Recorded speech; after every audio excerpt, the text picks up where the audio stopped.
우리나라에서 단타, 그러니까 단기 부동산 투자로 수익을 내셨다고요? 와, 일단 정말 축하드립니다. 근데요, 그 기쁨도 잠시. 혹시 세금 계산은 해보셨나요? 어마어마한 세금의 벽이 여러분의 수익을 기다리고 있거든요. 오늘 이 시간에는 바로 그 무시무시한 세금 함정을 피하고 우리 수익을 지키는 방법을 아주 명쾌하게 알려드리겠습니다.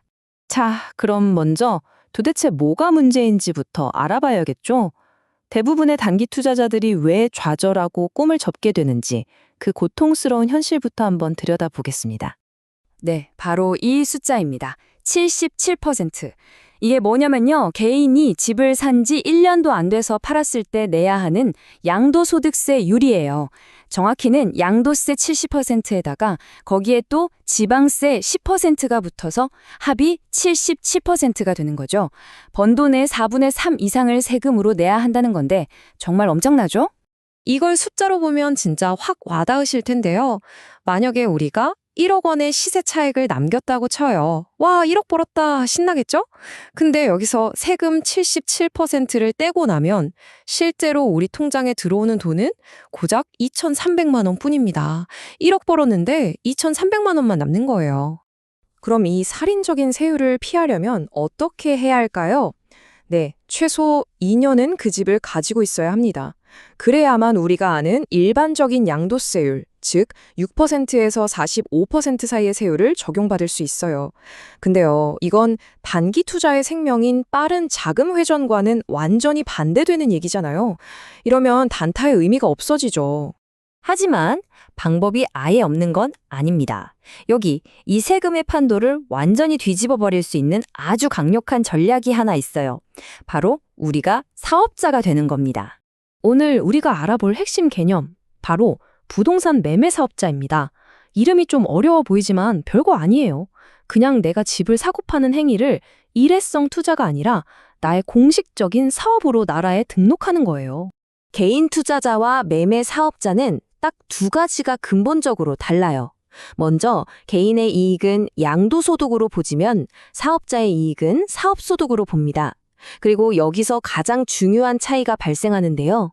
바로 세율.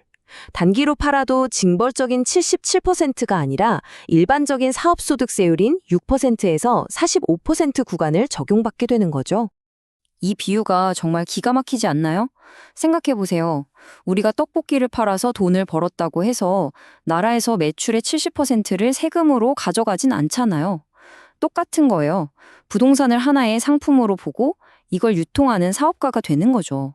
그러니까 당연히 일반 사업자처럼 세금을 내는 게 합리적인 겁니다. 자, 그럼 이 매매 사업자 전략이 단순히 세율만 낮춰주는 걸까요? 아닙니다. 그 외에도 정말 게임의 판을 바꾸는 강력한 혜택들이 몇 가지 더 있어요. 구체적으로 한번 살펴보겠습니다. 크게 세 가지 슈퍼파워가 있다고 보시면 됩니다. 첫째, 비용 처리를 마음껏 할 수 있고요. 둘째, 대출의 벽을 넘어설 수 있습니다. 그리고 셋째, 내가 사는 소중한 내 집은 안전하게 지킬 수 있어요. 자, 하나씩 자세히 뜯어보죠. 먼저 비용 공제.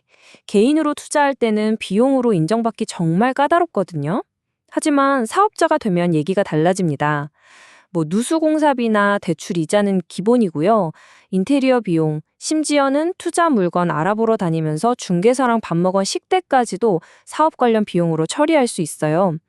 이게 다 과세 대상 소득을 줄여주니까 세금을 엄청나게 아낄 수 있는 거죠. 다음은 대출입니다. 요즘 개인 대출 받기 정말 힘들잖아요. DSR 규제 때문에요.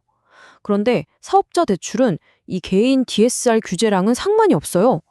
그래서 보통 경매로 집을 낙찰받으면 그 낙찰가의 한 60% 정도까지는 사업자 대출로 자금을 마련할 수 있습니다.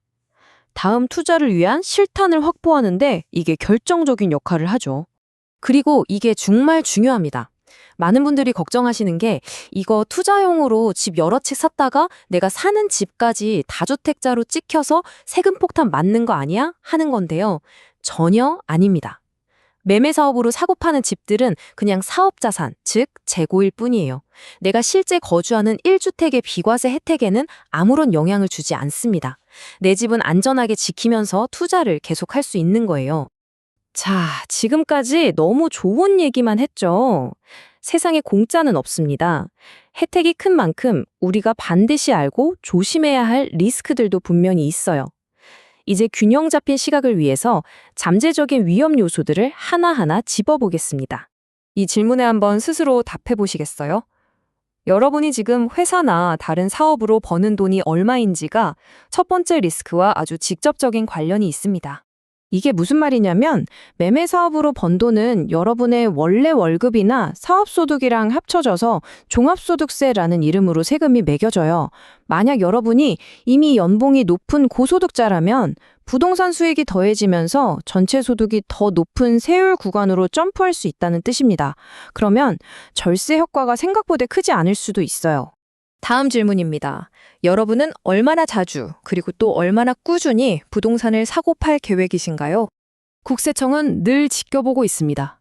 이 사람이 정말 사업을 하는 건지 아니면 그냥 세금 조금 내려고 꼼수를 부리는 건지요. 그래서 진짜 사업으로 인정받으려면 1년에 최소 한두 건 이상은 꾸준히 거래를 하면서 이 사람은 계속해서 이 사업을 하고 있구나 라는 걸 보여줘야 합니다. 어쩌다 한 번 하고 말 거면 안 된다는 거죠. 마지막으로 실무적으로 중요한 리스크 2가지를 빠르게 짚어드릴게요. 첫째, 주택 규모. 전용 면적 85제곱미터, 우리가 흔히 말하는 국민주택 규모를 넘어가면 부가세 10%가 추가로 붙습니다. 그러니까 웬만하면 그 이하 소형주택에 집중하는 게 좋고요. 둘째, 주택 위치. 정부가 지정한 조정 대상 지역 안에서는 이런 절세 혜택들이 대부분 사라질 수 있어요. 그래서 우리는 비조정 대상 지역 위주로 물건을 찾는 게 현명합니다. 자, 이제 이론은 충분히 배웠습니다. 이 모든 내용을 바탕으로 좋아, 그럼 나도 한번 해볼래? 하는 분들을 위해서 당장 써먹을 수 있는 아주 구체적이고 실용적인 실행 계획을 정리해드리겠습니다. 이 체크리스트는 꼭 사진으로 찍어두세요. 첫째, 타이닝이 생명입니다. 사업자 등록은 언제? 경매로 낙찰받은 직후, 그리고 대출 신청하기 바로 전에 하시면 됩니다. 둘째, 이거 진짜 꿀팁인데 경매에 참여했다가 떨어진 입찰표 있죠? 그거 절대 버리지 마세요. 내가 이렇게 열심히 사업 활동을 했다는 중요한 증거 자료가 됩니다. 그리고 직장 다니시는 분들, 회사에 따로 통보는 안 가지만 건강보험료가 갑자기 오르면 눈치챌 수는 있다는 점 알아두시고요. 마지막으로 내가 고소득자라면 소득이 비교적 적은 배우자나 가족 명의로 활용하는 것도 아주 좋은 절세 전략이 될 수 있습니다. 결론을 말씀드리겠습니다. 단기 투자, 단타 매매에서는 그 어떤 것보다 속도가 생명입니다. 오늘 우리가 배운 부동산 매매 사업자라는 이 강력한 도구는요, 여러분이 77%라는 세금의 늪에서 허우적거리지 않고 진짜 프로 투자자처럼 빠르고 효율적으로 움직일 수 있게 만들어줄 겁니다. 세금 시스템은 우리가 바꿀 수 없습니다. 그건 정해져 있으니까요. 그렇다면 우리가 바뀌어야겠죠.